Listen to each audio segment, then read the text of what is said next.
If you're watching these episodes in chronological order, you'll have noticed that last episode, in Starjacker, I announced that that game kind of started a new era for Sega, an era where the games definitely jumped up in quality. But now I'm reviewing Champion Baseball. Obviously I didn't look too far ahead, right? Well, actually, Champion Baseball is a surprisingly good sports game. In fact, I think it beats the Famicom version. It's a port of an arcade game, and actually a pretty good port of an arcade game. The only downside that it has is that it is a sports game. This means that it ages just like most other sports games, and that's not very well. This was a really good game in 1983, but it's not a very good baseball game now. The bottom line is, you could pick up a World Series baseball on the Genesis for about 50 cents, a lot less than you could this game. Or you could even pick up last year's in MLB The Show for probably about $5 or less if you really keep your eye open. The cost for both of those newer games won't even cover the shipping for this game from Japan. But ultimately, that's really the only downside to this game, which may sound like a lot, but it's not. It's just that over the 20 to 30 years that this game's been released, you can pick up better, newer baseball games for a little bit less just based on geographical convenience. That's not a huge kind of insult to the game. It's honestly a really good baseball game for the time.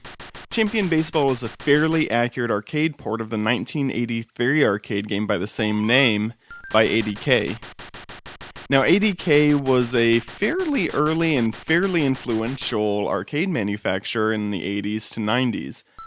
They were formed in 1980 and kind of helped create several early games that a lot of people will remember, such as Crush Roller, Champion Baseball as we're going to see, and for Sega Master System fans, Time Soldiers. But their real fame came in the 90s whenever they left Tecmo and Sega and partnered up with SNK, where they created such games as Magician Lord and the fighting games World Heroes. Now, Champion Baseball saw a decent amount of success in Japan at this time. If you compare it to other baseball games of the time, it is fairly advanced. And the arcade game even made a little bit of a move coming over to the United States.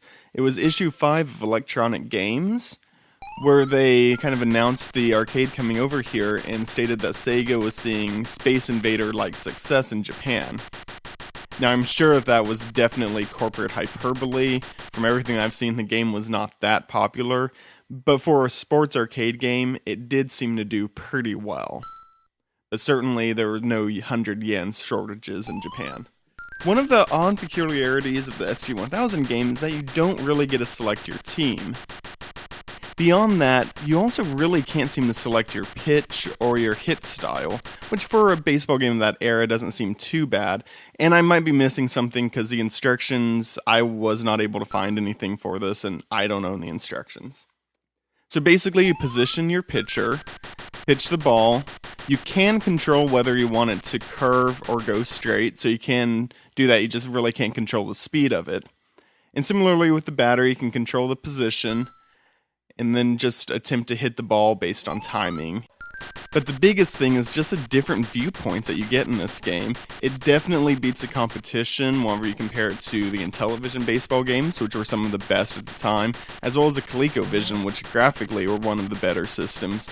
Like I said, even the Famicom version, this game is definitely a rival, I would say better than the Famicom version.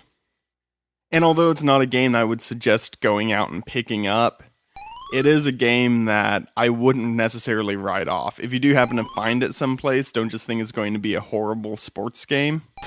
It's just an outdated baseball game.